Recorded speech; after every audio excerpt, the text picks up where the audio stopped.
ഇപ്പോൾ കുറേ നാളുകളായിട്ട് ഓസ്ട്രേലിയ ഉൾപ്പെടെയുള്ള പല രാജ്യങ്ങളിലോട്ടും പോയവർ, UK-യിലെ നഴ്സുമാർ ഉൾപ്പെടെയുള്ള ഹെൽത്ത് കെയർ മേഖലയിൽ ഉൾപ്പെടെയുള്ളവർ പോയതിനു ശേഷം ടാക്സ് ക്ലെയിം ചെയ്യുകയും അവർ വലിയ പ്രതിസന്ധിയിൽ അകപ്പെടുകയും ചെയ്തു.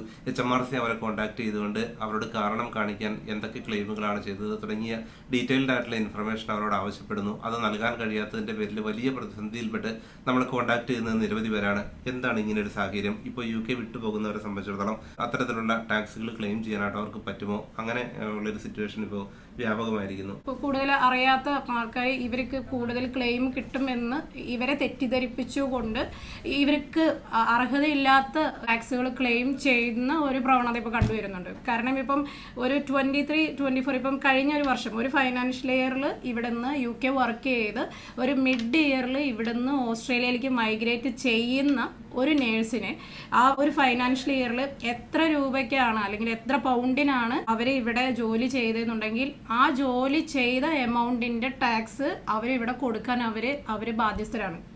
അതിലും കൂടുതൽ ടാക്സ് അവരുടെ നിന്ന് പേ ചെയ്തിട്ടുണ്ടെങ്കിൽ അല്ലെങ്കിൽ ഡിഡക്റ്റ് ചെയ്തിട്ടുണ്ടെങ്കിൽ അവർ പേ ചെയ്തിട്ടുണ്ട് HMRCക്ക് എന്നുണ്ടെങ്കിലാണ് നമുക്കത് ക്ലെയിം ചെയ്യാൻ പറ്റുക. പിന്നെ ഇപ്പം ഫോർ എക്സാമ്പിൾ ഇപ്പം ഒരു 2-3 ഡേയ്സിന് മുന്നേ ഒരു ഓസ്ട്രേലിയയിലേക്ക് പോയ നമ്മുടെ UK-യിൽ നിന്ന് മൈഗ്രേറ്റ് ചെയ്ത് പോയ ഒരു ലേഡി എന്നെ വിളിച്ചിരുന്നു. അപ്പം അവർക്കൊരു റാൻഡം പിക്കിങ്ങിൽ നമ്മുടെ HMRCയുടെ നിന്ന് ഒരു കംപ്ലൈൻസ്, ഒരു ചെക്കിങ്, ഒരു എൻക്വയറി ആൾക്ക് ഓസ്ട്രേലിയയിലേക്ക് കിട്ടലുണ്ടായി. അതിൽ പറയുന്നത് ഒരു 2 വർഷം, അതായത് 24 മിഡിലാണ് ആ ലേഡി ഇവിടുന്ന് ഓസ്ട്രേലിയയിലേക്ക് പോയത്. അപ്പം 22-23 ആൻഡ് 23-24 2 ഇയേഴ്സിൻ്റെ അവർ ബിസിനസ് ക്ലെയിമുകൾ അവരെ റിക്വസ്റ്റ് ചെയ്തുകൊണ്ട് ടാക്സ് റിട്ടേൺ അവർ സെൽഫിൽ ഫയൽ ചെയ്ത പോലെ അത് കാണുന്നു. അതുകൊണ്ട് അതിൻ്റെ ക്ലാരിഫിക്കേഷനും അതിൻ്റെ ഫർദർ ഡീറ്റെയിൽമെൻറ്റിനും 2 ഇയേഴ്സിൻ്റെ ബാങ്ക് സ്റ്റേറ്റ്മെൻറ്റ്, പിന്നെ നിങ്ങൾ ഫയൽ ചെയ്തതിൻ്റെ ഫുൾ ഡീറ്റെയിൽസ് ചോദിച്ചുകൊണ്ട്, അതുപോലെ തന്നെ 2 വർഷത്തെ P60 ആൻഡ് P45 എല്ലാം ചോദിച്ചുകൊണ്ട് HMRC ഒരു കംപ്ലൈൻസ് ലെറ്റർ അയച്ചിട്ടുണ്ട്. അപ്പോൾ ഇതിൻ്റെ മീനിങ് എന്താണെന്ന് വെച്ചാൽ, ഇത് ഒരു ടാക്സ് ഏജൻ്റ് ആണെന്ന് ഇപ്പോൾ പുള്ളിക്കാരത്തേക്ക് പറഞ്ഞുകൊണ്ട് ഒരു ആഫ്രിക്കൻ ഗായ് ആണെന്ന് എന്നോട് പറഞ്ഞത്. അപ്പം പുള്ളിക്കാരത്തേക്ക് ഈ അക്കൗണ്ടന്റ് എന്ത് ചെയ്തു എന്ന് വെച്ചാൽ, പേഴ്സണൽ ടാക്സ് അക്കൗണ്ടിൽ കയറിയിട്ട് ഈ പറയുന്ന നമ്മുടെ മൈഗ്രേറ്റ് ചെയ്ത നേഴ്സ് സെൽഫിൽ ഫയൽ ചെയ്യുന്ന പോലെ പുള്ളിക്കാരൻ ആ ഒരു ലേഡി ചെയ്യുന്ന പോലെ ആളുടെ അക്കൗണ്ടിൽ കയറിയിട്ട് ഈ ഒരു ക്ലെയിം റിക്വസ്റ്റ് ചെയ്തുകൊണ്ട് 2 വർഷത്തെ ഫയൽ ചെയ്തു. ടോട്ടൽ വരുമ്പോൾ ഒരു 6,000 സംതിങ് ഒരു ക്ലെയിം കിട്ടുന്ന പോലെയാണ് ആൾ ചെയ്തിരിക്കുന്നത്. അപ്പോൾ അതിൽ പറഞ്ഞിരിക്കുന്നത് business, travel and something expenses ആണ് ക്ലെയിം ചെയ്തിരിക്കുന്നത്. അപ്പോൾ ഇവിടെ ആ ഒരു HMRC ആ ഒരു ഫയൽ എടുക്കുന്ന സമയത്ത് ആൾ ഇവിടെ ചെയ്തിരിക്കുന്നത് NHSന്റെ സ്പോൺസർഷിപ്പിൽ ഇവിടെ ഒരു എംപ്ലോയി ആയിട്ട് വന്നതാണ്. ടാറ്റു വിസയിൽ വന്ന ഒരാൾക്ക് ഒരു കാരണവശാലും ഒരു വിധത്തിലുള്ള ബിസിനസ് എക്സ്പെൻസുകളോ അതല്ലെങ്കിൽ ആൾ ഇപ്പം വീട്ടിൽ നിന്ന് ഹോസ്പിറ്റലിലേക്ക് പോകുന്ന ട്രാവൽ എക്സ്പെൻസോ അല്ലെങ്കിൽ വാട്ടെവർ അതിൻ്റെ എക്സ്പെൻസുകളോ ഒന്നും ക്ലെയിം ചെയ്യാനുള്ള ഒരു യാതൊരുവിധ റൈറ്റ്സും ആ ആൾക്കില്ല. അപ്പം അത് വേണമെങ്കിൽ ഈ പറഞ്ഞ പോലെ ആ പോയ ഇയർ, അതായത് ഇപ്പം 25-ലാണ് നിങ്ങൾ മൈഗ്രേറ്റ് ചെയ്യുന്നതെങ്കിൽ ആ ഒരു 25-26 അല്ലെങ്കിൽ 24-25 ഏത് ഇയറിലൊക്കെയാണോ നിങ്ങളുടെ ആ ഒരു നിങ്ങളുടെ ജോലി ചെയ്തത് വരുന്നതുണ്ടെങ്കിൽ ആ ഇയറിൽ നിങ്ങൾ കൂടുതൽ ടാക്സ് കൊടുത്തിട്ടുണ്ടെങ്കിൽ ആ ടാക്സ് മാത്രമാണ് നിങ്ങൾക്ക് തിരിച്ചു കിട്ടുന്നത്. അതല്ലാതെ നിങ്ങൾ അടച്ച ബാക്കിയുള്ള പേയ്മെൻറ്റുകളോ അതല്ലാന്നുണ്ടെങ്കിൽ ഇങ്ങനെ കിട്ടുന്നില്ല. പിന്നെ നിങ്ങൾക്ക് 4 വർഷം വരെ ക്ലെയിം ചെയ്യാവുന്നതെന്ന് പറഞ്ഞാൽ നിങ്ങൾക്ക് കിട്ടുന്ന യൂണിഫോം അലവൻസുകൾ, ബാക്കി HMRC ഓതറൈസ് ചെയ്തിട്ട് നിങ്ങൾക്ക് കൊടുക്കുന്ന സബ്സ്ക്രിപ്ഷൻസ്, ബാക്കിയുള്ള ഇതുപോലെയുള്ള യൂണിഫോം അലവൻസുകൾ, അങ്ങനെയുള്ള അലവൻസുകൾ നിങ്ങൾക്ക് 4 ഇയേഴ്സ് ബാക്ക് വരെ നിങ്ങൾക്ക് അത് ക്ലെയിം ചെയ്യാൻ പറ്റും. അതും മൈഗ്രേഷനിൽ ഈ ഒരു ടാക്സ് നിങ്ങൾ അടച്ച ടാക്സ് തിരിച്ച് ഇപ്പം നിങ്ങളിപ്പോൾ ഈ വർഷമാണ് പോകുന്നത്, 4 വർഷം അടച്ച ടാക്സ് തിരിച്ച് കിട്ടുമെന്ന് പറയുന്നത് അത് തെറ്റാണ്. 3 വർഷം ഇവിടെ ജോലി ചെയ്തു, ആ ജോലി ചെയ്തതിന് നിങ്ങൾക്ക് ഇൻകം കിട്ടി, ആ ഇൻകത്തിന് HMRCയിലേക്ക് അടയ്ക്കേണ്ട ടാക്സ് നിങ്ങൾ അടച്ചു, അത് കഴിഞ്ഞു. നിങ്ങളുടെ ജോബ് അത് കിട്ടി, ടാക്സ് അടച്ചു, നിങ്ങളുടെ ഇൻകത്തിന് ആ ടാക്സ് അടച്ചു, ആ ഇയറിൽ നിങ്ങൾ ടാക്സ് അടച്ചു, അത് അവിടെ തീർന്നു. ഇനിയിപ്പം നിങ്ങൾ പോകുന്ന ഇയർ ഇപ്പം 24-25 ഇപ്പം ഫോർ എക്സാമ്പിൾ ഇപ്പം നമ്മളുടെ financial year UK financial year തുടങ്ങുന്നത് എവറി 6th ഏപ്രിൽ മുതൽ 5th ഏപ്രിൽ വരെയാണ്. ഇപ്പം നിങ്ങൾ പോകുന്നത് ഇപ്പം ഒരു ഓഗസ്റ്റ് ആണ്, അതല്ലെങ്കിൽ ഒരു സെപ്റ്റംബർ 24-ലാണ് നിങ്ങൾ പോയെന്നുണ്ടെങ്കിൽ ഇപ്പം ഏപ്രിൽ മുതൽ നിങ്ങൾ ഈ സെപ്റ്റംബർ വരെ ജോലി ചെയ്ത് നിങ്ങൾക്ക് കിട്ടിയത് ഒരു 12,000 അല്ലെങ്കിൽ 16,000 താഴെയാണെന്നിരിക്കട്ടെ. 12,000 താഴെയാണെങ്കിൽ നിങ്ങൾ വോട്ടെവർ നിങ്ങൾ ഡിഡക്ട് ചെയ്ത എല്ലാ ടാക്സും നിങ്ങൾക്ക് തിരിച്ചു കിട്ടും. അതല്ല നിങ്ങളിപ്പം നിങ്ങളുടെ ടാക്സ് കോഡ് അനുസരിച്ചിട്ട് ഈ പറയുന്ന standard may be high income receive ചെയ്യുന്നവരാണെങ്കിൽ tax code may be change ചെയ്തിട്ടിരിക്കാം. 20% പകരം കൂടുതൽ ടാക്സ് പിടിക്കുന്നവരാണെങ്കിൽ ആ അത്രയും അടച്ച ടാക്സ് എന്താണോ നിങ്ങളുടെ അലവൻസ് കഴിഞ്ഞിട്ട് ബാക്കി ടാക്സ് കിട്ടുന്നത് അതിൻ്റെ ബാലൻസ് നിങ്ങളുടെ ടാക്സ് എത്രയാണോ കറക്റ്റ് ടാക്സ് കാൽക്കുലേറ്റ് ചെയ്ത് ബാക്കിയുള്ള ടാക്സ് മൊത്തമായിട്ട് നിങ്ങൾക്ക് റീക്ലെയിം ചെയ്യാൻ പറ്റും. അതിന് നിങ്ങൾ UTR ഫയൽ ചെയ്യോ ടാക്സ് റിട്ടേൺ ഫയൽ ചെയ്യോ ഒന്നും വേണ്ട. നിങ്ങളുടെ പേഴ്സണൽ ടാക്സ് അക്കൗണ്ടിൽ നിങ്ങൾ HMRC തന്നെ അസസ് ചെയ്ത് നിങ്ങൾക്ക് ഇത്ര ടാക്സ് HMRC ഓവ് ചെയ്യുന്നു എന്ന് കാണിക്കും. അതിൽ ജസ്റ്റ് നിങ്ങൾ ടാക്സ് അക്കൗണ്ടിൽ കയറിയിട്ട് അത് ക്ലെയിം ചെയ്താൽ മാത്രം മതി. വേറെ അത് ചെയ്യാൻ വേണ്ടി നിങ്ങൾ UTR നമ്പർ എടുക്കുകയോ UTR ഫയൽ ചെയ്യുകയോ ചെയ്യേണ്ട യാതൊരു ആവശ്യമില്ല. ഇവിടെ ജോലി മാത്രം ചെയ്യുന്ന ഒരാൾക്ക് യാതൊരു കാരണവശാലും UTR നമ്പർ എടുക്കേണ്ട ഒരു സിനാരിയോ ഇല്ല. അപ്പം അതുകൊണ്ട് അതങ്ങനെ ചെയ്യരുത്. നിങ്ങൾ പേഴ്സണൽ ടാക്സ് അക്കൗണ്ടിൽ നിങ്ങൾക്ക് സെൽഫിൽ തന്നെ നിങ്ങൾക്ക് അത് ക്ലെയിം ചെയ്യാൻ പറ്റും. ഇതിൽ നമ്മൾ പറയുകയാണെങ്കിൽ UK വിട്ടുപോകുന്നവർക്ക് മാത്രമല്ല ഒരു ടാക്സ് ക്ലെയിം ചെയ്യുക എന്ന് പറയുന്നതിൻ്റെ മീനിങ് എന്ന് പറഞ്ഞാൽ ഓവർ ടാക്സ് ഡിഡക്റ്റ് ചെയ്തിട്ടുള്ള ഏതൊരു ടാക്സ് റെസിഡൻറ്റിനും ആ ഒരു ഫൈനാൻഷ്യൽ ഇയർ കഴിയുമ്പം നമ്മളുടെ ടാക്സ് ഡിഡക്റ്റ് ചെയ്തത് എത്രയാണോ കൂടുതൽ അത് എല്ലാ ടാക്സ് റെസിഡൻറ്റിനും തിരിച്ചു കിട്ടും. അതിപ്പം ഒരു UTR ഫയൽ ചെയ്യുന്ന ഒരാളാണെന്നുണ്ടെങ്കിൽ നമ്മൾ ടാക്സ് റിട്ടേൺ ഫയൽ ചെയ്തതിന് ശേഷം ആ എമൗണ്ട് ബാങ്കിലോട്ട് വരുന്നത് അതല്ലെങ്കിൽ നമ്മൾ ക്ലെയിം ചെയ്യുന്നത്. അതല്ലാതെ ഇപ്പം NHS വർക്ക് ചെയ്യുന്ന നേഴ്സുമാർ അല്ലെങ്കിൽ ഇവിടെ ഒരു PR സ്റ്റാറ്റസ് ഇല്ലാത്ത എംപ്ലോയ്മെന്റ് സ്റ്റാറ്റസിൽ മാത്രം നിൽക്കുന്ന നേഴ്സുമാർ അവരൊക്കെ എന്ന് പറഞ്ഞിട്ടുണ്ടെങ്കിൽ ഇപ്പം ഓസ്ട്രേലിയ മൈഗ്രേഷൻ നടന്നില്ലെങ്കിൽ പോലും അവർക്ക് ആ ഒരു ഇയർ ഇപ്പം സെക്കൻഡ് ജോബ് ചെയ്യുന്നവരൊക്കെ ഉണ്ടാവും. അപ്പം മോർ ടാക്സസ് അവരുടെ നിന്ന് ഡിഡക്റ്റ് ചെയ്തിട്ടുണ്ടെങ്കിൽ അതവർക്ക് ഫൈനാൻഷ്യൽ ഇയർ കഴിയുമ്പം ഒന്നുകിൽ HMRC നമുക്ക് ചെക്ക് സെൻഡ് ചെയ്യും. അതല്ലാന്നുണ്ടെങ്കിൽ നമുക്ക് HMRCയുടെ പേഴ്സണൽ ടാക്സ് ഓൺലൈൻ അക്കൗണ്ടിൽ നിന്ന് നമുക്ക് വിഡ്രോ ചെയ്യാവുന്നതാണ്.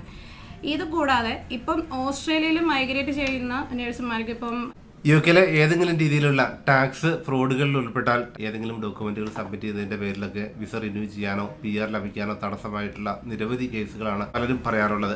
നിരവധി പേർക്ക് വിസ റിഫ്യൂസ് ആകുന്നതിനും UK കണ്ടിന്യൂ ചെയ്യാനും കഴിയാത്ത സാഹചര്യങ്ങളുണ്ടായി.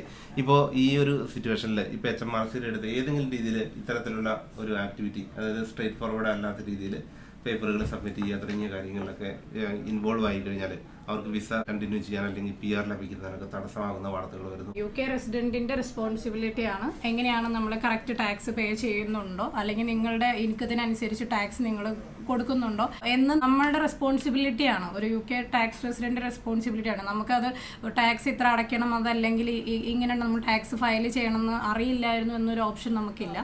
ഇപ്പം നോർമലി UK എംപ്ലോയ്മെന്റ് ഇൻകം മാത്രം ചെയ്യുന്ന ഒരാൾ ടാക്സ് ഫയൽ ചെയ്യേണ്ട ആവശ്യമില്ല. ഒരു മോർ ദാൻ 1 എംപ്ലോയ്മെന്റ് ആണെങ്കിൽ പോലും നിങ്ങൾ ഒരു എംപ്ലോയറുടെ കീഴിൽ വർക്ക് ചെയ്യുന്നു, നിങ്ങൾക്ക് സാലറി സ്ലിപ്പ് കിട്ടി, നിങ്ങളുടെ ടാക്സ് ഡിഡക്ഷൻ കഴിഞ്ഞതിന് ശേഷം മാത്രം കിട്ടുന്ന ഇൻകം ആണ് നിങ്ങൾക്ക് ബാങ്കിൽ ക്രെഡിറ്റ് ആവുന്നുണ്ടെങ്കിൽ നിങ്ങൾ നോർമലി ഒരു ടാക്സ് ഫയലിംഗ് ഒന്നും നിങ്ങൾ ഫയൽ ചെയ്യേണ്ട ആവശ്യമില്ല. അത് നിങ്ങളുടെ ആ ഒരു റിട്ടേണിൻ്റെ അതല്ലെങ്കിൽ ആ ടാക്സിൻ്റെ അസസ്മെൻറ്റ് നടത്തുന്നത് HMRC തന്നെയാണ്. എംപ്ലോയറുടെ റെസ്പോൺസിബിലിറ്റിയാണ് നിങ്ങളുടെ സാലറിയിൽ നിന്ന് കട്ട് ചെയ്യുന്ന ഇൻകം ടാക്സും NAയും എല്ലാം HMRCക്ക് പേ ചെയ്യണം എന്നുള്ളത് എംപ്ലോയറുടെ റെസ്പോൺസിബിലിറ്റിയാണ്. സോ നിങ്ങൾക്ക് അവിടെ നിങ്ങളുടെ ഇൻകം ഡിക്ലെയർ ചെയ്യേണ്ട കാര്യമോ അതല്ലെങ്കിൽ നിങ്ങൾക്ക് ടാക്സ് റിട്ടേൺ ഫയൽ ചെയ്യേണ്ട കാര്യമോ ഒന്നുമില്ല. പക്ഷേ ഇതിന് വ്യത്യാസമായിട്ട് സെൽഫ് എംപ്ലോയിഡോ അതല്ലെങ്കിൽ വേറെ ഏതെങ്കിലും രീതിയിൽ ഒരു ഇൻകം നിങ്ങൾക്ക് കിട്ടുന്നുണ്ടെങ്കിൽ അത് നിങ്ങൾ ഇൻകം റിസീവ് ചെയ്യുന്ന ടാക്സ് റെസിഡൻറ്റിൻ്റെ റെസ്പോൺസിബിലിറ്റിയാണ് നിങ്ങളുടെ ഇൻകം ഡിക്ലെയർ ചെയ്തുകൊണ്ട് ടാക്സ് റിട്ടേൺ HMRCക്ക് ഫയൽ ചെയ്ത് ആ ടാക്സ് നിങ്ങൾ പേ ചെയ്യുക എന്നുള്ളത്. ഫോർ എക്സാമ്പിൾ ഇപ്പോൾ നിങ്ങൾ സെൽഫ് എംപ്ലോയിഡ് ആയിട്ട് ഇപ്പം ഇവിടെ ജസ്റ്റ് ഈറ്റ്, ഊബർ അതല്ലെങ്കിൽ ഡെലിവറി സർവീസസ്, ആമസോൺ ഫ്ലെക്സ് ഏതെങ്കിലും രീതിയിൽ നിങ്ങളുടെ ഇപ്പോൾ നേരത്തെ പറഞ്ഞ പോലെ ടാക്സ് ഡിഡക്റ്റ് ചെയ്യാത്ത ഒരു income more than 1000 pounds per year, അതായത് നിങ്ങളുടെ ഒരു എക്സ്പെൻസ് ക്ലെയിം ചെയ്യുന്നതിനേക്കാളും മുന്നേ ഒരു 1000 പൗണ്ട്സിനേക്കാളും അധികം നിങ്ങൾക്ക് ഒരു ഫൈനാൻഷ്യൽ ഇയറിൽ നിങ്ങളുടെ അക്കൗണ്ടിൽ വരുന്നുണ്ടെങ്കിൽ നിങ്ങളുടെ ബിസിനസ്സിൻ്റെ, അതായത് നിങ്ങളൊരു ബിസിനസ് സെൽഫായിട്ട് ബിസിനസ് ചെയ്യുന്നു എന്നാണ് അതിൻ്റെ മീനിങ്. ആ ടാക്സ് എത്രയാണെന്ന് കമ്പ്യൂട്ട് ചെയ്തിട്ട് നിങ്ങൾ HMRCക്ക് അത് അടയ്ക്കണം. അതുപോലെ തന്നെ ഇവിടെ റെൻ്റൽ ഇൻകം വാങ്ങിക്കുന്നവർ ഏതെങ്കിലും രീതിയിൽ ഇപ്പം നിങ്ങൾക്കൊരു 50,000 എബവ് സാലറി ഉണ്ട്, ചൈൽഡ് ബെനിഫിറ്റ് നിങ്ങൾക്ക് കിട്ടുന്നുണ്ട്, അപ്പം അത് പേ ചെയ്യാൻ വേണ്ടി അത് നിങ്ങൾ HMRCക്ക് തിരിച്ചടയ്ക്കണം. അപ്പോൾ അതിന് വേണ്ടിയിട്ട് നിങ്ങൾ റിട്ടേൺ ഫയൽ ചെയ്യേണ്ടി വരും. അതല്ലെങ്കിൽ ഫോറിൻ ഇൻകം, ഒരു ഫൈനാൻഷ്യൽ ഇയറിൽ 300 പൗണ്ട്സിനേക്കാളും ഫോറിൻ ഇൻകം നിങ്ങൾക്ക് ഇവിടെ കിട്ടുന്നുണ്ട്, അല്ലെങ്കിൽ ഫോറിൻ ഇൻകം നിങ്ങൾ റിസീവ് ചെയ്യുന്നുണ്ടെങ്കിൽ നിങ്ങൾ ഫയൽ ചെയ്യണം. അങ്ങനെ എന്ത് തന്നെ ഇൻകം വന്നാലും അത് ഡിക്ലെയർ ചെയ്ത് ടാക്സ് കമ്പ്യൂട്ട് ചെയ്ത് അത് ഫയൽ ചെയ്യേണ്ടത് നിങ്ങളുടെ റെസ്പോൺസിബിലിറ്റി ആണ്. ഒന്നുകിൽ നിങ്ങൾക്ക് അത് സെൽഫായിട്ട് ചെയ്യാം, അതല്ലെങ്കിൽ ഏതെങ്കിലും ഒരു ടാക്സ് ഏജന്റിനെ സമീപിച്ച് പ്രോപ്പറായിട്ട് നിങ്ങളുടെ ഇൻകം ഡിക്ലെയർ ചെയ്ത് ഫയൽ ചെയ്യാവുന്നതാണ്. ഡിക്ലെയർ ചെയ്യണോ ചെയ്യണ്ടേന്ന് കൺഫ്യൂഷൻ ആണെന്നുണ്ടെങ്കിൽ അറിയാവുന്ന ഒരു ടാക്സ് ഏജന്റിനെ വിളിച്ചിട്ട് നിങ്ങളത് ഡിക്ലെയർ ചെയ്യണോ വേണ്ടയോ എന്നുള്ളത് കൺഫേം ചെയ്യേണ്ടത് UK റെസിഡൻറ്റിൻ്റെ ഒരു റെസ്പോൺസിബിലിറ്റിയാണ്. നോർമലി UK എംപ്ലോയ്മെൻറ്റ് ഇൻകം മാത്രമുള്ള സിറ്റുവേഷനിൽ നമ്മൾ ഒരു ടാക്സ് ക്ലെയിം ചെയ്യാൻ വേണ്ടി റിട്ടേൺ ഫയൽ ചെയ്യുകയോ അതല്ലെങ്കിൽ ഒന്നും തന്നെ നമ്മൾ ഫയൽ ചെയ്യേണ്ട ആവശ്യമില്ല. HMRC തന്നെ അസസ്മെൻറ്റ് ചെയ്തതിന് ശേഷം നിങ്ങൾക്ക് ടാക്സ് ഏതെങ്കിലും രീതിയിൽ കൂടുതൽ അതിൽ നിന്ന് നിങ്ങളുടെ സാലറിയിൽ നിന്ന് ഡിഡക്റ്റ് ചെയ്തിട്ടുണ്ടെങ്കിൽ ആ അസസ്മെൻറ്റിന് ശേഷം അത് നിങ്ങൾക്ക് ചെക്കായോ അതല്ലെങ്കിൽ ഓൺലൈൻ വഴി നിങ്ങൾക്ക് അത് നിങ്ങളുടെ ബാങ്കിലേക്ക് റീക്ലെയിം ചെയ്ത് റീഫണ്ട് വാങ്ങിക്കുകയോ ചെയ്യാം. സാലറി വാങ്ങിക്കുന്ന ഒരാളുടെ പേ സ്ലിപ്പിൽ തന്നെ ഒരു മാസം എത്ര NI ഡിഡക്ഷൻ അതുപോലെ തന്നെ ഇൻകം ടാക്സ് എത്ര ഡിഡക്ഷൻ ഉണ്ടെന്ന് അതിൽ തന്നെ കാണിക്കും. നിങ്ങൾക്ക് ഇയർ എൻഡ് കഴിയുമ്പം ഒരു P60 നിങ്ങൾക്ക് കിട്ടും. ആ P60 ആ ഒരു ഫൈനാൻഷ്യൽ ഇയറിൽ നിങ്ങൾക്ക് എത്ര ടാക്സ് ആണ് കട്ട് ചെയ്തിട്ടുള്ളതെന്ന് നിങ്ങൾക്കത് അറിയാൻ പറ്റും. അതിൽ നിങ്ങളുടെ പേഴ്സണൽ അലവൻസിന് കഴിഞ്ഞതിന് ശേഷം ബാക്കിയുള്ള എമൗണ്ടിൻ്റെ ടാക്സ് ഡിഡക്റ്റ് ചെയ്തിട്ട് കൂടുതലാണെന്നുണ്ടെങ്കിൽ നിങ്ങൾക്ക് അത് തിരിച്ച് HMRC തന്നെ ചെക്കായോ അതല്ലെന്നുണ്ടെങ്കിൽ നിങ്ങളുടെ പേഴ്സണൽ ടാക്സ് അക്കൗണ്ടിൽ കയറി നിങ്ങൾക്ക് HMRC ഓവ് ചെയ്യുന്ന എമൗണ്ട് ഏതൊരു ബാങ്ക് അക്കൗണ്ടിലേക്കാണോ വേണ്ടത് ആ ബാങ്ക് അക്കൗണ്ടിലോട്ട് റിക്വസ്റ്റ് അയക്കാം. വിത്തിൻ ഒരു 4-5 ഡേയ്സിൻ്റെ ഉള്ളിൽ നിങ്ങൾക്ക് ക്രെഡിറ്റ് ആവുന്നതാണ്. അതേപോലെ ഏതെങ്കിലും തരത്തിലുള്ള ബെനിഫിറ്റ് സ്വീകരിക്കുന്നവർക്ക് UK PR ലഭിക്കാത്ത നിയമമാണ് നിലനിൽക്കുന്നത്. ചൈൽഡ് ബെനിഫിറ്റിന്റെ കാര്യത്തിൽ ഇപ്പോൾ 50,000 പൗണ്ടിലെ മേലെ ഇൻകം ഉള്ളവർക്ക് ചൈൽഡ് ബെനിഫിറ്റ് ക്ലെയിം ചെയ്യാൻ കഴിയാത്ത നിയമങ്ങളുണ്ട്. ഇപ്പോൾ ഇത് 2 പേരൻസിന്റെ കൂടിയാണോ അത് ഒരാൾക്കാണോ, എങ്ങനെയാണ് ഈ ഒരു നിയമം UK ഉള്ളത്? 2 പേരിൽ ആർക്കെങ്കിലും ഒരാൾക്ക് 50,000 എബവ് സാലറി റിസീവ് ചെയ്യുന്ന ഒരാളാണെന്നുണ്ടെങ്കിൽ അവർ ചൈൽഡ് ബെനിഫിറ്റ് ആ ഒരു ഫൈനാൻഷ്യൽ ഇയറിൽ വാങ്ങിയിട്ടുണ്ട് എന്നുണ്ടെങ്കിൽ അത് നമ്മൾ ഡിക്ലെയർ ചെയ്തിട്ട് ആ ചൈൽഡ് ബെനിഫിറ്റ് നമ്മൾ തിരിച്ചടയ്ക്കണം.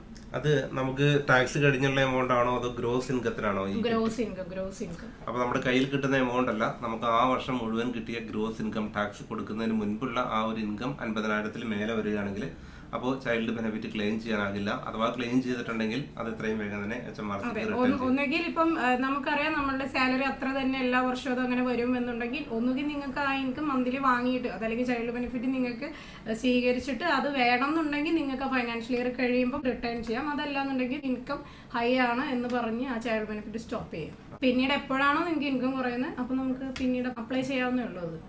പിന്നെ അതുപോലെ തന്നെ ഇത് മാത്രമല്ല, വേറെ ഇപ്പം IT കമ്പനികൾ അങ്ങനെയുള്ള വലിയ കമ്പനികളിൽ നിന്ന് കിട്ടുന്ന ബെനിഫിറ്റ്സ് P11D ഫയൽ ചെയ്യുന്ന ഒരാളാണെന്നുണ്ടെങ്കിൽ ഈ പറഞ്ഞ പോലെ 50,000 എബവ് സാലറി വന്നു കഴിഞ്ഞ് ഈ P11Dയിലുള്ള ഈ അതായത് നമ്മുടെ ഇൻഷുറൻസ് അങ്ങനെയുള്ള ബാക്കിയുള്ള ബെനിഫിറ്റ്സ് അലവൻസസ് നമ്മുടെ കമ്പനി തരുന്നതെല്ലാം നമ്മൾ കൊടുത്ത് അതെല്ലാം നമ്മൾ തിരിച്ചു കൊടുക്കണം. സെൽഫ് എംപ്ലോയ്മെന്റ് ഉൾപ്പെടെയുള്ള കാറ്റഗറികളിൽ ഇൻകം കിട്ടുന്നവർ ഇപ്പോൾ എത്ര ടാക്സ് അടയ്ക്കണം? ഇപ്പോൾ ചെറിയൊരു ടാക്സ് അടച്ചാൽ മതിയോ? അപ്പോൾ എക്സ്പെൻസ് കാണിക്കുന്നതിനകത്ത് എന്തെങ്കിലുമൊക്കെ ക്രൈറ്റീരിയ ഉണ്ടോ HMRCയുടെ കാര്യത്തിൽ? നോർമലി ഇപ്പം നമുക്ക് വരുന്ന ഒരുപാട് എൻക്വയറീസിൽ ഇവിടെ സെൽഫായിട്ട് വർക്ക് ചെയ്യുന്നവരും അതല്ലെങ്കിൽ ഇപ്പം ഓൾറെഡി ഒരു എംപ്ലോയ്മെന്റ് ഉണ്ട്, അതിൻ്റെ കൂട്ടത്തിൽ സെൽഫ് എംപ്ലോയിഡ് ചെയ്യുമ്പം ഓൾറെഡി അവർക്ക് ഒരു ടൈപ്പ് ഓഫ് ഇൻകം അവർക്ക് എല്ലാ മന്തിലും കിട്ടുന്നുണ്ട്. അതിൻ്റെ മോറോവർ അവർ ഒരു സെൽഫ് എംപ്ലോയ്മെന്റ് വർക്ക് ചെയ്യുന്ന ഒരാൾക്ക് ഈ ജോബ് കിട്ടുന്ന സമയത്ത് നമ്മളെ സമീപിക്കുമ്പം അവർ പറയാറുണ്ട് മാക്സിമം എക്സ്പെൻസ് കാണിച്ചുകൊണ്ട് ഞങ്ങൾക്ക് ടാക്സ് ഏറ്റവും കുറച്ച് അടയ്ക്കുന്ന രീതിയിൽ ചെയ്തു തരാൻ പറയുന്നുണ്ട്. നമുക്കിങ്ങനെ സെൽഫ് എംപ്ലോയിഡ് ചെയ്യുമ്പം നമ്മളുടെ എല്ലാ എക്സ്പെൻസുകളും അതിൽ നിന്ന് നമുക്ക് ഡിഡക്റ്റ് ചെയ്യാം അങ്ങനെ പറഞ്ഞ് ഞാൻ കേൾക്കാറുണ്ട്. അപ്പം ഞാൻ എൻ്റെ ക്ലയൻസിനോട് പറയുന്ന ഒരു കാര്യമാണ്, ഇപ്പം നമ്മളിപ്പോൾ ഒരു സെൽഫ് എംപ്ലോയിഡ് ചെയ്യുന്നു, ഫോർ എക്സാമ്പിൾ നമ്മളിപ്പോൾ ഒരു ഡെലിവറി സർവീസിന് പോകുന്നു. ഈ സെൽഫിൽ ചെയ്യുന്ന ഒരാൾക്ക് നിങ്ങൾ ചെയ്യുന്ന എന്ത് ടൈപ്പ് ബിസിനസ് ആണോ ആ ബിസിനസ്സിന് റിലേറ്റ് ചെയ്തിട്ടുള്ള എക്സ്പെൻസുകളാണ്. ദാറ്റ് മീൻസ് ബിസിനസ് എക്സ്പെൻസുകളാണ് നമുക്ക് ഡിഡക്റ്റ് ചെയ്യാൻ പറ്റുന്നത്. ഇപ്പം സെൽഫിൽ നിങ്ങൾ ഒരു എവിടെയെങ്കിലും ഇപ്പം ഡെലിവറി സർവീസ് അതല്ലെങ്കിൽ ഇപ്പം ആമസോൺ ഫ്ലെക്സ് നേരത്തെ പറഞ്ഞ പോലെ എനി ടൈപ്പ് ഓഫ് ഇൻകം നിങ്ങൾ സാലറിയിൽ ഡിഡക്റ്റ് ചെയ്യാത്ത ഇൻകം കിട്ടുന്നതോടൊപ്പം നിങ്ങൾ ഇത് ടാക്സ് റിട്ടേൺ ഫയൽ ചെയ്യുന്ന സമയത്ത് നമ്മൾ ചെയ്യുന്ന എന്താണെന്ന് വെച്ചാൽ ഈ അവർ പറയുന്നത് അവർ വീടിന് കൊടുക്കുന്ന റെന്റ് അല്ലെങ്കിൽ അതിന് വീടിന് വെള്ളത്തിൻ്റെ വാടക പിന്നെ മറ്റേ അതിന് കറണ്ട് ബില്ല് അത് പിന്നെ എല്ലാ എക്സ്പെൻസുകളും ഇനിയിപ്പോൾ കൊച്ചിന് മരുന്ന് മേടിച്ചത് അതല്ലാന്നുണ്ടെങ്കിൽ വേറെ വൈഫിന് ആശുപത്രി കൊണ്ടുപോയത് അല്ലെങ്കിൽ കാറിന് ഇതടിച്ച് അപ്പം നിങ്ങളുടെ ടൈപ്പ് ഓഫ് ഇൻകം എന്താണ് ആ ഇൻകത്തിനെ ബേസ് ചെയ്തിട്ടാണ് നമ്മൾ എക്സ്പെൻസ് ഡിഫൈൻ ചെയ്യുന്നത്. ഇപ്പം ഒരു സപ്പോർട്ട് വർക്കറായി പോകുന്ന ഒരാൾക്ക് മാക്സിമം വരാവുന്ന ഒരു എക്സ്പെൻസ് എന്ന് പറഞ്ഞു കഴിഞ്ഞാൽ അവരുടെ ആ ഒരു സെൽഫ് എംപ്ലോയ്മെൻറ്റിന് പോകുന്ന അവരുടെ ട്രാവൽ എക്സ്പെൻസ്, അതല്ലാന്നുണ്ടെങ്കിൽ അവരവിടെ പോകുന്ന അവരുടെ ഫുഡ് എക്സ്പെൻസ്, അതല്ലാന്നുണ്ടെങ്കിൽ അവരുടെ വണ്ടിക്ക് എന്തെങ്കിലും ഒരു റിപ്പയർ മീൻസ് അങ്ങനെ വാട്ട് എവർ റിലേറ്റഡ് ടു അവർക്ക് ആ ഒരു സ്പോട്ടിൽ അതല്ലെങ്കിൽ അവർക്ക് ആ ജോലി ചെയ്യുന്നതിന് ആവശ്യമായിട്ട് എന്താണോ അവർക്ക് ചെയ്യേണ്ടത് ആ ഒരു ഇൻകമാണ് നമ്മൾ എടുക്കുന്നത്.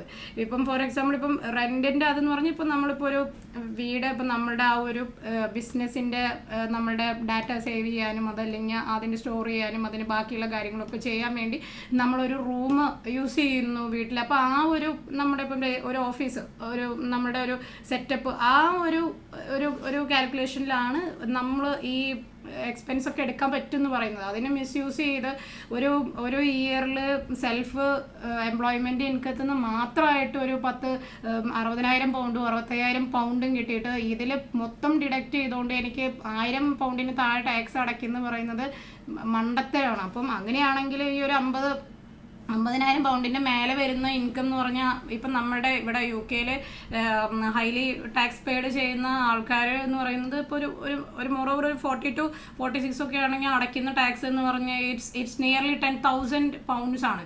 അപ്പം അങ്ങനെ നോർമലായിട്ട് സാലറി വാങ്ങി ഇവിടെ ടാക്സ് അടയ്ക്കുന്ന എല്ലാവരും മണ്ടന്മാരാവില്ലേ? അപ്പം ഇത് ഇങ്ങനെ ചെയ്യുന്നത് ശരിക്കും പറഞ്ഞു കഴിഞ്ഞാൽ ഇപ്പം ഓരോ ബിസിനസ്സിനും ഓരോ മാർജിനുണ്ട്. ഇപ്പം നിങ്ങളിപ്പോൾ ഒരു ഡെലിവറി സർവീസ് നടത്തുന്നു, ആ ഡെലിവറിക്ക് നിങ്ങൾ വെഹിക്കിൾ യൂസ് ചെയ്യുന്നു, അതല്ലെങ്കിൽ അതിൻ്റെ ബാക്കിയുള്ള ഇതെല്ലാം യൂസ് ചെയ്തുകൊണ്ട് നിങ്ങളത് ചെയ്യുന്നു. അതിനിപ്പം നിങ്ങൾക്ക് ഓരോ ബിസിനസ്സിനും ഓരോ മാർജിനുണ്ട്. അതിനും അണ്ടർ റേറ്റ് ചെയ്തിട്ട് നിങ്ങൾ ആ ബിസിനസ് ചെയ്യുന്നു എവറി ഇയർ ഇത് ഇങ്ങനെ തന്നെ ഫയൽ ചെയ്തുകൊണ്ടിരുന്നു കഴിഞ്ഞാൽ ഇറ്റ് മോർ സസ്പീഷ്യസ്. അതിപ്പം ഒരിക്കലും അത് നിങ്ങളോട് അതിൻ്റെ എക്സ്പ്ലനേഷനോ അതല്ലെങ്കിൽ നിങ്ങൾ ക്ലെയിം ചെയ്ത എക്സ്പെൻസിൻ്റെ ഡീറ്റെയിലോ ചോദിച്ച HMRC എൻക്വയറി വന്നു കഴിഞ്ഞ് നിങ്ങളതെല്ലാം കൊടുക്കാൻ നിങ്ങൾ ബാധ്യസ്ഥരാണ്. അപ്പോൾ അതുകൊണ്ട് പ്രോപ്പറായിട്ടുള്ള എക്സ്പെൻസ് ക്ലെയിം ചെയ്യുക. പ്രോപ്പറായിട്ടുള്ള ഇപ്പം ഈ ഒരു ഫൈനാൻഷ്യൽ ഇയറും കൂടെയാണ് ഇപ്പം നമ്മൾ ഹെൽപ്പ് ചെയ്യുന്നതിന് വേണ്ടി ലിമിറ്റഡ് കമ്പനി തുടങ്ങും. എന്നിട്ട് ലിമിറ്റഡ് കമ്പനി ഇതുപോലെ അത് വരുന്ന ഇൻകം എല്ലാം വാങ്ങി ബാക്കിയുള്ള ഈ പറഞ്ഞ പോലെ എക്സ്പെൻസുകളെല്ലാം ചെയ്ത് ഇതിൽ നിന്ന് കുറേ സെൽഫ് ചെയ്യുന്നു. കൂടുതലും ഇങ്ങനെയൊക്കെ ചെയ്ത് കാണുന്നത് നമ്മുടെ മലയാളി ഗ്രൂപ്പ് തന്നെയാണെന്നുള്ളതാണ് ഏറ്റവും ഒരു സങ്കടം. കാരണം നമ്മൾ എന്തൊക്കെ പറഞ്ഞാലും ഇതിന് വ്യക്തമായ ഓരോ കണക്കുകളും കാര്യങ്ങളും HMRCയുടെ ഉണ്ട്. അപ്പം അതിനനുസരിച്ചിട്ട് നമ്മൾ മോറോവർ നമ്മൾ ഇവിടെ ഒരു UK നിൽക്കുന്നു, നമ്മളൊരു ടാക്സ് റെസിഡൻ്റ് ആണ്. അപ്പോൾ അതിൻ്റെ ഒരു ടാക്സ് കറക്റ്റായ ടാക്സ് പേ ചെയ്യുക. അത് ചെയ്യാൻ നമുക്ക് തരുന്ന ആ ടാക്സിൻ്റെ അലവൻസുകളും ബാക്കി എല്ലാ കാര്യങ്ങളും യൂസ് ചെയ്തുകൊണ്ട് തന്നെ ആക്കുക. എന്നിട്ട് UK നിങ്ങളുടെ ലൈഫ് എൻജോയ് ചെയ്യും. അപ്പോൾ ഈ രീതിയിൽ ഏതെങ്കിലും തരത്തിലുള്ള ടാക്സുമായി റിലേറ്റഡ് ആയിട്ടുള്ള ഹെൽപ്പ് നിങ്ങൾക്ക് വേണമെങ്കിൽ, അക്കൗണ്ടിങ് റിലേറ്റഡ് ആയിട്ടുള്ള ഹെൽപ്പ് വേണമെങ്കിൽ നിങ്ങൾക്ക് വിളിക്കാം. എന്ത് ഹെൽപ്പ് വേണമെങ്കിലും സിജി നൽകും. അപ്പോൾ വളരെ വാല്യുബിൾ ആയിട്ടുള്ള ഇൻഫർമേഷനാണ് സിജി നൽകിയത്. അപ്പോൾ HMRCയുടെ കാര്യത്തിൽ വളരെ സ്ട്രിക്റ്റ് ആയിട്ടുള്ള അക്കൗണ്ടിങ് സ്റ്റാൻഡേർഡുകളാണ് HMRC ഫോളോ ചെയ്യുന്നത്. ഒരു തരത്തിലും തെറ്റിദ്ധരിപ്പിക്കുന്ന രീതിയിലുള്ള ടാക്സ് റിട്ടേണുകൾ സബ്മിറ്റ് ചെയ്യാതിരിക്കുക. അത് പിന്നീട് വലിയ ബുദ്ധിമുട്ടുകൾക്കായിരിക്കും കാരണമാവുക. UK നിന്ന് മറ്റു രാജ്യങ്ങളിലോട്ട് പോയവരുടെ കാര്യത്തിലാണെങ്കിലും യഥാർത്ഥത്തിൽ നമുക്ക് കിട്ടാവുന്ന ടാക്സ് മാത്രം ക്ലെയിം ചെയ്യുക. അപ്പോൾ വളരെയധികം നന്ദി. സത്യൻ ഇപ്പം എന്നെ ഇന്നലെ മോർണിംഗ് വിളിച്ച് ഇങ്ങനെ ഓസ്ട്രേലിയയിൽ ഇങ്ങനെ ഒരു ലേഡിക്ക് ഇങ്ങനെ ഒരു പ്രശ്നം വന്നു.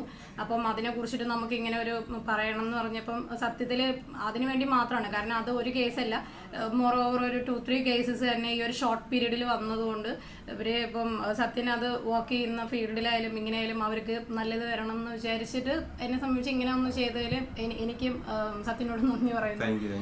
ഇപ്പം എല്ലാവരും എന്തെങ്കിലും ഉണ്ടെങ്കിൽ തന്നെ സത്യനത് ഹെൽപ്പ് ചെയ്യുന്നത് നല്ലൊരു കാര്യം. തീർച്ചയായിട്ടും. അപ്പോൾ നിങ്ങൾക്ക് എന്തെങ്കിലും ഇതുപോലുള്ള ബുദ്ധിമുട്ടുകൾ ഉണ്ടാവുകയാണെങ്കിൽ ഞാൻ അതിന്റെ ഡയറക്റ്റ് പ്രൊഫഷണൽസുമായിട്ടാണ് നമ്മൾ കോൺടാക്ട് ചെയ്യാറ്. ഇമിഗ്രേഷൻ ആണെങ്കിൽ ഇമിഗ്രേഷൻ സോളിസിറ്റേഴ്സ്. ഇപ്പോൾ അക്കൗണ്ടിങ് റിലേറ്റഡ് ആയിട്ടുള്ള ഒരു പ്രോബ്ലം ആയതുകൊണ്ട് ഞാനിപ്പോൾ 1 മണിക്കൂറോളം ഡ്രൈവ് ചെയ്താണ് ഇപ്പോൾ സിജിയെ കാണാൻ വേണ്ടി ഇവിടെ വന്നത്. അപ്പോൾ ഈ കാര്യങ്ങളൊക്കെ നമുക്ക് ഇത്രയും നേരം പറഞ്ഞു തന്നു, ഇത്രയും തിരക്കുള്ള സമയത്തിനിടയിലും.